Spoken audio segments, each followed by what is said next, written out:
আর আমি এখন রোহিতকে ডাকবো। ভগবানকে ডাকলো আমার হাতকে রক্ষা করতে পারবে না।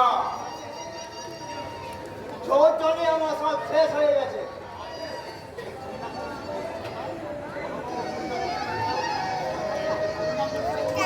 এই এই পরিণামদর্শী ছোকরা সেই রাক্ষসটার সামনে যখন এই বনটাকে এগিয়ে দিচ্ছি তখন কেন ভাবি যে এরও একটা শেষ আছে? দেখি দাদা, দাদা তো এত দোষী নয়, অত একা দোষ করেনি। আমি যে অনেকখানি দোষ করেছি কাকা, আমি যে সমান দোষী। ওই কুন্তল চ্যাটার্জির পাতা ফাঁদে পা দিয়ে আমি যে তোমাকে অনেক অপমান করেছি কাকা। ঘৃণা করে সুমন্তকে আমার জীবন থেকে আমি সরিয়ে দিয়েছি। এটা যে তারই ফল, আর এই ফল যে আমাকে ভোগ করতে হবে, তাই না কাকা? আমাকে তো ভোগ করতে হবে বলো, কিন্তু না, একা তো আমি শেষ হবো না কাকা। আমি একা কিছুতেই শেষ হয়ে যাবো না। ওই জানোয়ার কুন্তল চ্যাটার্জিকে আমি শেষ করে দেবো। ওকে আমি বুঝিয়ে দেবো যে মেয়েদের জীবন যৌবন নিয়ে খেলা করার পরিণাম কত ভয়, কত ভয়ঙ্কর কাকা, কত ভয়ঙ্কর, কত ভয়ঙ্কর। তাতে আমার কি লাভ হবে? আমি কি বা পাবো? কি দিয়েছি সেই যে বাবার আশা করছে জন্মের পর থেকে এই মাটিতে আসলে কামড়ে কত বিক্ষত করছে। ভালো ফল বাবা, ভালো কাজ করেছিস কি? না না করিনি, কিন্তু তোমার মুখ যে ভদ্রভাবে বেঁচে থাকতে চেষ্টা করি। চুরি চিন্তা ছেড়ে চাকরি করে জীবন কাটাতে চেয়েছিলাম, কিন্তু এই ছোমার জন্য সব বন্ধ হয়ে গেল। আমি কি করব? আত্মশুদ্ধি করো বিশাল, তাহলেই দেখবে তুমি জীবনে একটা পূর্ণ মানুষ হয়ে উঠেছো। কি কথা শোনালে গৌরীদি? এই পাপি তাপি বিশালকে দেখাচ্ছ আলোর পর, অথচ আমি আপনার সঙ্গে চরম দুর্ব্যবহার করেছি। আমি ক্ষমার গঙ্গা জল দিয়ে তোমাকে আমি ক্ষমা করে দিয়েছি। কিন্তু রোহিত দাদি আমাকে ক্ষমা করে দিতে পারবে? ওরে পাগল, রোহিতকে তুই চিনিস না? ওর মনটা অক্লান্ত, তোর সেই ফুল তার কাছে ধরা ফুলের মতো ভেসে যাচ্ছে। তাহলে আজ আমি রোহিতার কাছে গিয়ে ক্ষমা চেয়ে নেব, আর পাল্টে নেবো আমার চলার পথ।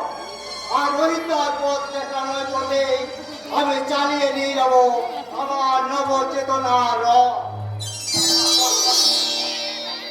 অসৎ পথে চলে যাও বিশালকে, তুমি সৎ পথে ফেরাবে। কিন্তু কিন্তু তোমার স্বামীকে ঠিক সময় বাড়ি ফেরাতে পারছো না কেন? কি করবো বলো?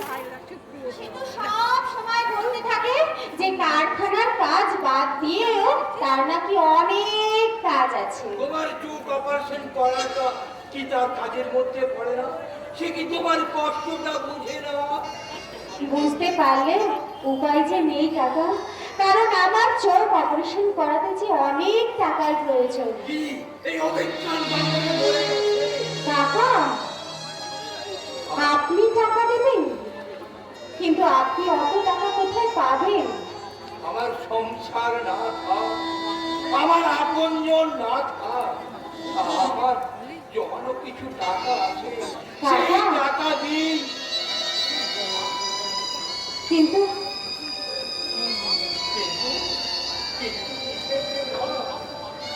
আমি ফালতু পাবলি না কাকা, তোরা আমার টাকা দিবি না।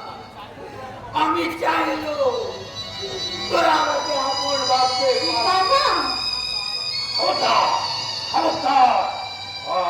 আগে আগে তোরা টাকা বলে ডাকবি না। আমি তোদের কেউ নই। এই সমাজের এক কোণে পড়ে থাকা নিবন্ধ একটা বান্ত পারলে কাকা শুনে যাও কাকা, যাও। এক বুক অভিমান নিয়ে কাকা চলে গেল, কিন্তু আমি কাকাকে কি করে বোঝাবো? আমার স্বামী যে কারোর কোনো উপকার নিতে চায় না, কিন্তু আজ সে বাড়িতে ফিরে এলে তাকে আমি বলবো শুনবো ডার্লিং, নিশ্চয়ই তোমার সব কথা আমি শুনবো, কিন্তু তার আগে তোমাকে একটা মজার কথা বলবো। না, আমি তোমার কোনো কথাই শুনতে চাই না। শুনতে চাও না? না। বেশ, ঠিক আছে, তাহলে আমি ওই দিঘির মুখে ভাসতে থাকা পান কবিতাকে সব কথা বলবো। কি হলো? ওই কথা তুমি দ্বিতীয়বার আমার সামনে বলবে না। ওই কথা আমার শত্রু ওই রাহুল চ্যাটার্জি বলতো। দোহাই তোমার। ওই কথা দ্বিতীয়বার তুমি তোমার মুখে উচ্চারণ করবে না। ঠিক আছে, ঠিক আছে গৌরী, ঠিক আছে, আমি তোমাকে শুয়ে বসে দিচ্ছি। ওই কথা আমি আর কোনোদিন বলবো না, কিন্তু কিন্তু এবার তো তুমি একটু হাসো গৌরী। হাসতে আমার খুশি বলেই গেছে। প্লিজ গৌরী, জানো তো হাসলে না তোমাকে ভীষণ মিষ্টি দেখায়। যাও, তুমি না আরে দুষ্ট। হাসলে যে মিষ্টি করে প্রেম ঝরে দু চোখ ভরে, হাসলে যে মিষ্টি করে প্রেম ঝরে দু চোখ ভরে।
আমার চোখের অপারেশন করতে যা টাকা লাগবে সব টাকা দেবে।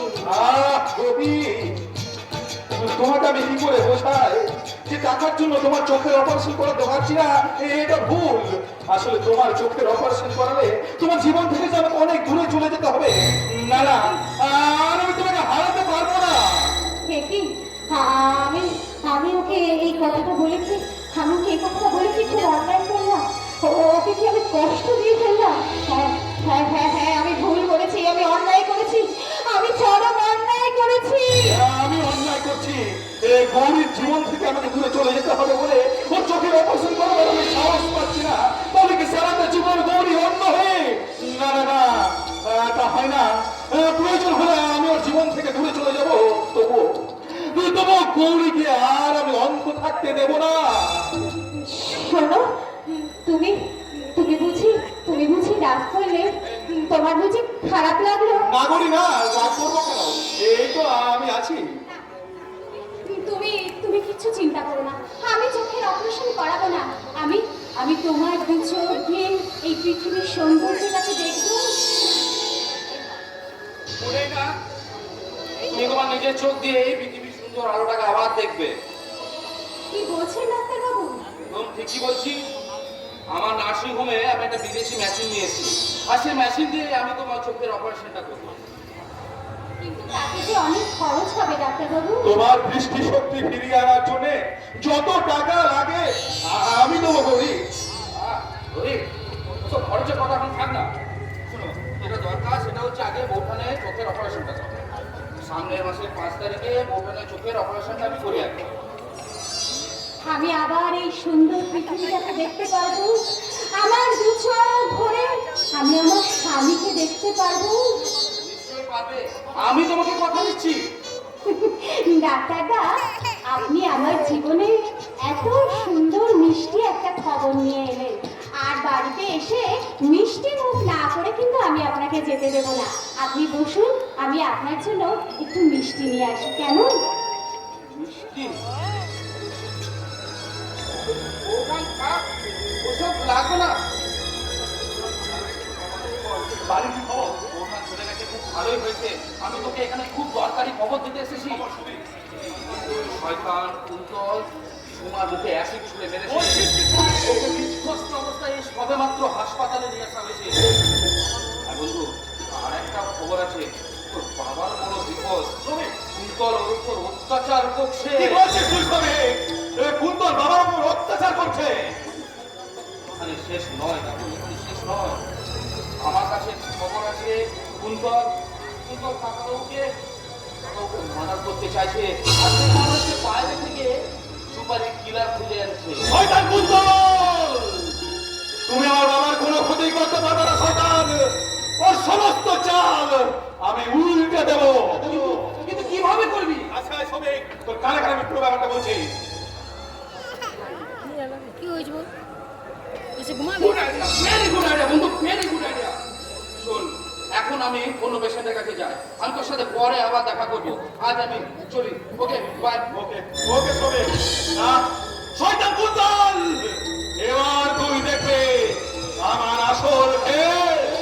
না, আর দেরি করা ঠিক হবে না। আমাকে প্রথমে হসপিটালে যেতে হবে, তারপর যেতে হবে আমার বাবাকে উদ্ধার করতে।